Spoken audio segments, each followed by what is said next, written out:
Hey everyone, today we are working on my 1955 Del Rey Club Coupe. Here's a look at the car. And we are going to work on the back suspension today.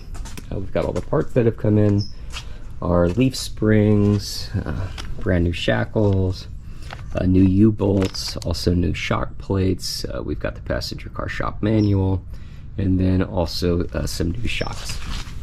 And the goal here is to change the stance a little bit. Right now it's at about 19 inches, and I'm hoping to raise it 21 or 22 once we put the stock leaf springs back on. So let's raise the car and take a look at the setup as it is right now. Alright, the car is up, so let's take a look at the current setup. So the current setup is a little strange. It's got on this side a 3-inch drop block, and on this side it has a 1-inch drop and then a drop block underneath it that's not doing anything. So it seems that this is a 2-inch drop leaf spring. They've added an additional block, and then this one under here is just because these U-bolts are so long. Whereas this side over here we've got the 3 inches. This must be a stock leaf spring, and these really long U-bolts. So I of course want to get rid of all this and put in the new stuff, and at the same time maybe raise the back stance a little bit. So that's what we're changing.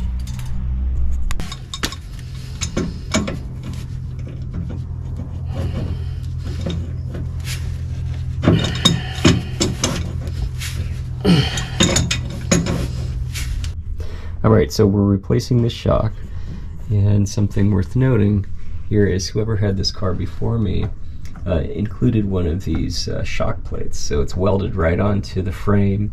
And in these old Tri-5s, the shock would go right up into that hole, kind of in the trunk, and that was a weak point.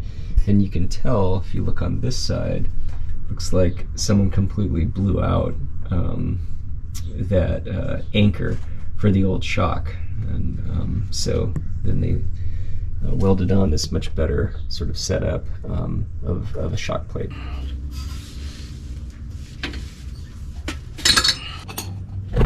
Alright, now we're taking the shock plates off.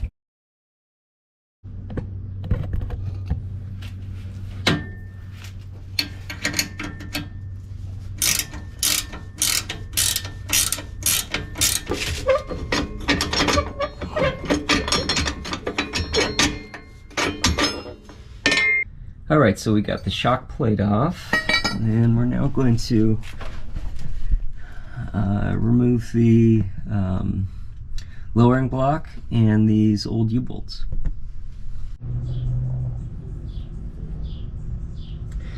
Alright, now we're going to take the shackle off, and this is 5/8.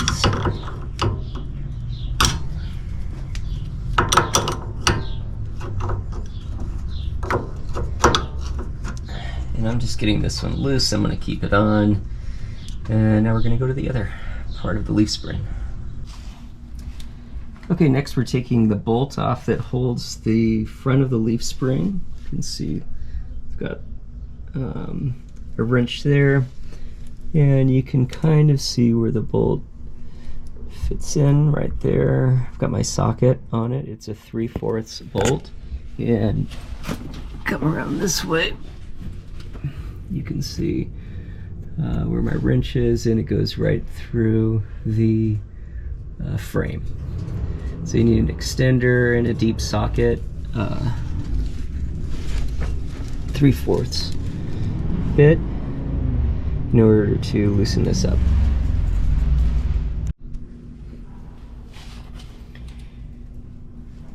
Alright, so we've got the bolt somewhat out here. We carefully extracted the nut from inside the frame and kind of sunk it deep in the socket before we pulled it out so that it wouldn't fall and get lost in there. Now we're gonna pull the bolt out and let the leaf spring drop.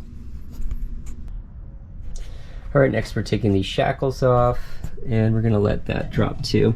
You may be wondering why I haven't taken off the tire. These tires are extra wide and they were raised pretty high in, and I just couldn't seem to get them out of the wheel well. So I'm seeing if I can't just switch out these leaf springs while leaving the tire on.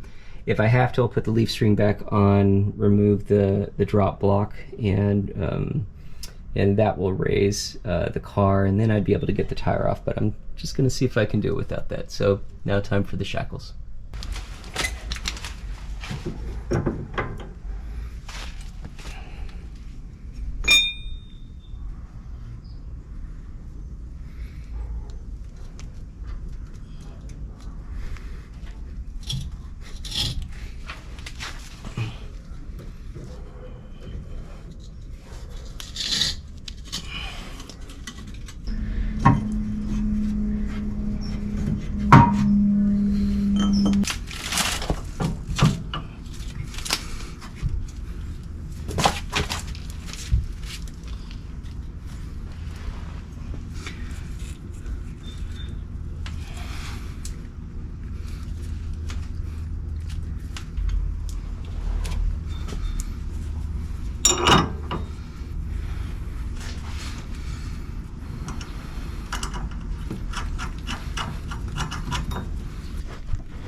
Alright, and here is the finished product.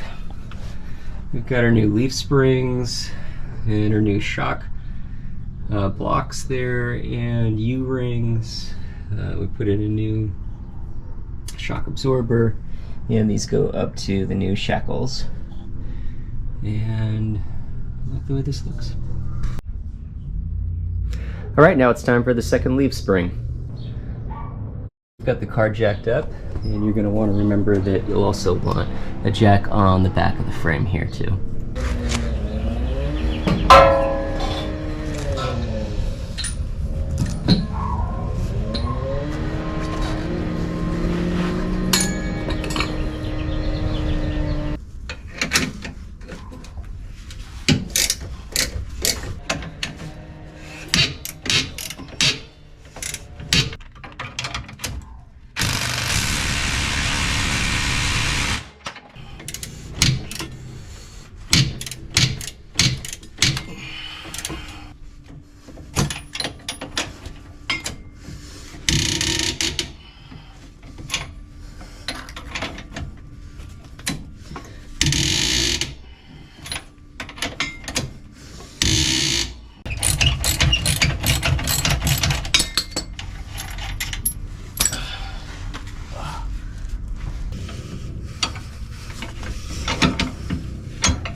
Alright, well this one was the culprit.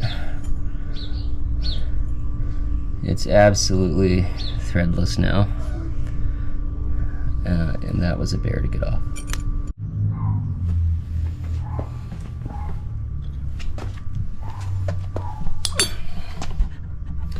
Well, this is kind of interesting. You may recall we had the what looked like a 3-inch drop block on one side that looked like it had the traditional leaf spring, and then maybe a drop leaf spring on the other side, so still trying to figure out.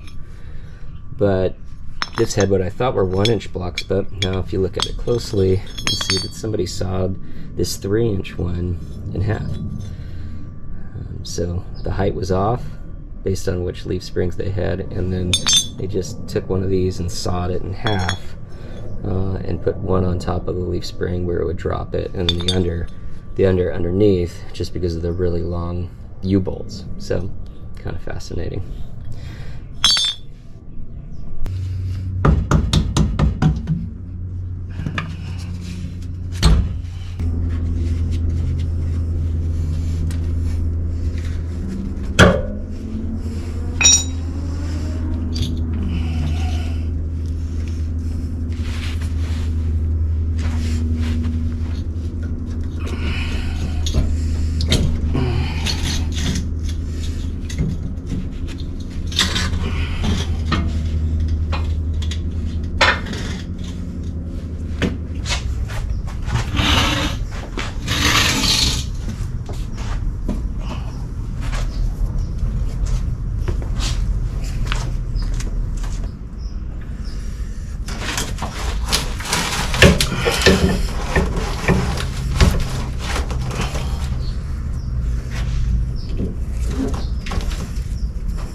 All right, getting this bolt into the socket with the leaf spring was very difficult this time. And so the way I did it was to use the jack on the leaf spring and then nail it, hammer it into place. It took a really long time, while at the same time hammering in the bolt, and ultimately I got it.